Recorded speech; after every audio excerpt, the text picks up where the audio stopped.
Hey, Chris Mack here. Okay, so last video we spoke about a problem. Today I'm going to talk to you about the solution, because there are solutions. And you know what? Everyone has their small business story and their startup story. Everyone has that. So we're going to use the same example. Just continuing on with a finance solution. There are solutions out there. It just is not going to be with your big banks, like your A-lender, your RBC, your TD, your CIBC, your Scotiabank. Like, it's not going to be with those ones. They might have a connection for you, but usually it's a little bit more like government programs, kind of the things that I work with. No, not kind of the things that I work with. It is the things that I work with. You got your Futurepreneur, you got your Business Development Canada, you got your Canadian Small Business Loans. And that's where I come in. That experience I share with my mentees, I share with my students, and we get the business plans together, we get the proposals, and we look for lenders who see a big picture. And there is still a way to get money. But for anyone who didn't watch the other video, basically, the example is a sole proprietor is in business for 10 years, never incorporated, sold their business to a newbie. Newbie didn't know to be purchasing a corporate structure because they are thinking that they're buying the business, so everything comes with it, not realizing lots comes with it, but not the financial history. So even though you are buying a business that's been around for 10 years, you, financially speaking, are going to be a startup. There's nothing there for you. The bank accounts don't transfer over to you. The credit history does not transfer over to you. Nothing financial is going to transfer over to you. You do not benefit from her or his 10 years in business, financially speaking. You get all the pretty stuff. You get everything they built. You get the community. You get all the good stuff. And all the stuff that you really, honestly, it's, you probably are way ahead if you had just started up on your own. Like, really, that's incredible, right? To get into that. So like there's reasons we do things, and not everything is going to be the ideal setup. Maybe even like sometimes the price you pay for something. The price you pay, you're like, you know what? Ideally, it would have been like this, but because it wasn't so perfect, I got it for this. And like, there's always some give and some take, right? So don't get too hard on yourself. If you made a mistake with business, don't get too hard on yourself. We all have our story. But today, solutions, we're going to be looking for lenders that are a little bit more creative. The challenge you're going to still have are things like your vendors. So your vendors have their own credit history with you. So this previous owner has credit history, and always pays on time, but whatever. They end up extending, most vendors, again, there's always the exceptions, most vendors will extend credit to you. And you can order, do what you want. You need, $10,000, whatever. They'll give you 30 days, 60 days, 90 days. Sometimes you'll have like return options. You can exchange things without fees, without penalty. And it depends. Are you in beauty? Are you in restaurants? Are you in boutique? Vendors all kind of have, their way, they have their process, and they have their perks. And I'm not saying what one vendor should or shouldn't do. It's just, generally speaking, it's something to be aware of, that you might have to start from scratch. If you did not buy a business that was incorporated, those accounts do not just get changed, new director, new name. Literally, it's brand new. It's a brand new account. And most of the time, I'm speaking with sole proprietors, as I say, solopreneurs, sole proprietors, because it tends to be sole proprietors that kind of get into these sorts of situations to begin with. People who have experience incorporating or have ran their business through incorporation or have corporations, like, tend to have a bit more experience. So most of the time I'm talking to solopreneurs, sole proprietors, okay? Or partnerships, whatever, doesn't matter, same difference, really, when it comes down to it. So the trick is, how can you position this business and paint the big picture for a lender who's a bit more creative? You want to take all that good stuff, the things that you are so attracted to, you want to take all of those features, and you want to put yourself together a really great business plan, a proposal that paints the picture for this lender. You want it to be so clear that they read it and they're like, yeah, okay, we get it. We get even why you wanted this. We get it. You know what? We can get behind that. be careful not to be too arrogant, because sometimes that happens. I notice that happens. People are like, well, it's so great. Kind of, it's back to the analogy I gave in the other video of the house. Like, my house is so great. My house is this, my house is that. And it's like, yeah, but that's not how things are. You have to see how the bank sees it. Like, they're lending you money. You're not entitled to a mortgage. So the lender, the small business lender, you're not entitled. They don't owe you anything. They're helping you out.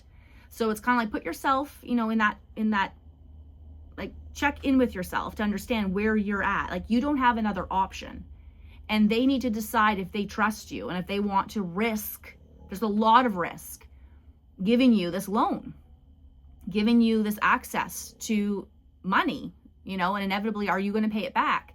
So just like a lot of people do with houses, they forget that they are the ones that also need to be reviewed. The house is so great. The house is money. The house is worth that. Yeah, but you need to be able to afford the house. So yes, the business is so great. The business has all this clientele. The business brings in this much money. It's so beautiful. Look how all the new upgrades. Look at all this. Look at how it's organized. All these wonderful things. The reputation with the vendors. That's amazing. That's really good for the business. But now we don't know you, and you haven't been running this business. The other person did. So are you going to show up? Are you going to make it through the blizzard and get there? Because there's always that customer who goes through the snow to get that shampoo and knocks on the door at opening hour. And you're like, lady, people are like crashing into each other right now. And you like made it to the store to get that shampoo. Like, you always get the one, like you always, yeah. So your hours of commitment matter. Are you going to be the one that's like, I got to get to work? Are you going to be the one that stays late? Are you going to be the one that closes their store and realizes they still have cleanup to do? They still have accounting to do? Are you going to be the one that lets things go? Like, they don't know. Or even things that you can't help. Like, what if you get sick? What if something happens to your health? What if something happens to a family member? Like, these are things that they consider. There's a human behind this. It's not just the items and the product and the building and all of those things. There's also a human involved. There's also the cities involved. Is the road going to get torn up next year? Like, the lender is thinking about all of these things, and they're weighing the risks, because at the end of the day, you are a risk. So we want to paint the best picture, and we want you to show how you thought of it, and that's where they're coming from, and give them that respect. Like, I know that's where you're coming from, and have backup plans for things. Show them that you've thought of these things. Like, what is your contingency plan? Is that in there? Are you thinking I'm a new business owner, I'm going to write myself a big fat check?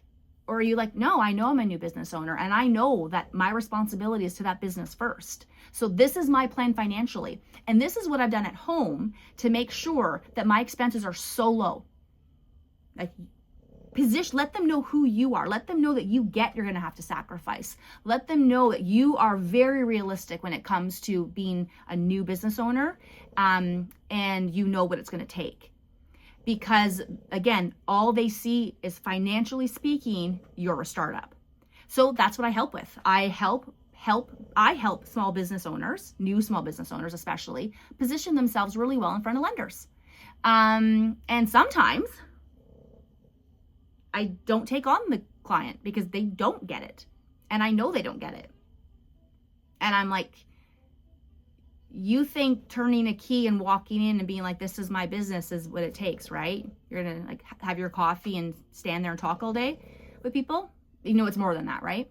There's some people I won't take. So, that's part of where we'll have our 30-minute initial call, and I'll see if you're even right for me to take on.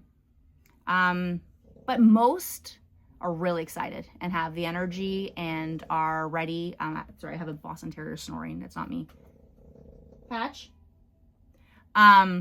So, your mindset has to be right too before you buy a business. A lot of people romanticize the idea. And I speak to brick and mortar store owners, right? I'm not speaking to the digital marketing teams who are working from Costa Rica from a laptop. I'm talking to people who love the idea of owning their own business, who love the idea of having a location, having a shop. And it's like, do you realize what that takes? Do you realize that what happens when you want to take a vacation? Who's holding up the fort What happens if something bad happens when you're away? Like, what are your plans for all of that? So, yeah, so basically I would say, don't worry if you got yourself into a jam financially, because it happens. That's why these programs are there. Be grateful and understand that they don't have to give you money. You're not entitled to it. Put yourself in their shoes and understand that they are weighing risk. You need to take a good hard look at yourself and, like, are you a candidate for this loan? Are you a candidate for this financing? Understand that it's going to take you some time, even though you bought a business that's been around for a while, because you're financially a startup. It's going to take you some time to build credit history with your vendors. It's going to take time for people to trust you. But if you go with the right attitude and if you are teachable, you're going to be just fine. So being teachable, talking to people, make your network, small business owners, surround yourself with people that you want to be like, people who own shops that are like the ones, you know, how you want your shop to become. Or we hear that advice all the time, like surround yourself with people that are smarter than you, right? And not certainly smarter, but maybe more experienced. I hate even saying that too, because it's like smart. I was even having that conversation earlier. Like, what is smart? We all have our own level, like our own areas where we're intelligent. And then we have our experience that pairs with that. It's not because someone is lacking. It's just they didn't have that experience yet. But where that person would lack is if they're arrogant, they don't listen, they're not teachable. That's where I would say, kid, that's more of a danger. Be teachable. Talk to people. Learn. Listen more than you talk. We all have our story. My story is commercial property. Oh my gosh. 26 years of age thinking, oh yeah, I can totally take on a lease and, gut the place. And the city, I'm just going to go and show them my nice, pretty design. And the city's going to be like, oh, this is so well done, well thought out. Oh, I love that. And just sign away. Yeah, it's going to be easy. Anyway, that was my lesson. My lesson was so much around commercial property. The business stuff, I had pretty good. And that's where I'm really proud of myself in ways when it came to the actual operations of the business and things that I was ahead of my time in when it came to like technology and like website design and automation and all that kind of stuff. For 2011, 2012, I was definitely ahead. So there's things that I was really good at, but man, that commercial property thing, I mean, it could have sunk me. And then I had to take all the liability on myself because, again, you had to qualify for things. It was based on your credit history. And so I was like on my own, financially speaking, and all the liability was on me.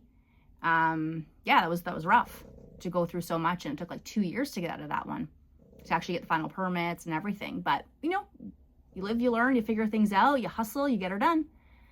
Lost a lot of hair, got really stressed, but we all have our story. So don't feel bad. Just keep asking for help and surround yourself with people who have experience and listen and be teachable. And that's where I'm gonna sign off there. But there are solutions. Don't worry. Don't get so hung up if you're a sole proprietor and you bought a business thinking you can walk into the bank and use that bank account. Don't worry. It happens. It's just a misunderstanding. But you have people around who are cheering for you. Okay? So, Chris Mack, thank you so much. I'll see you next time.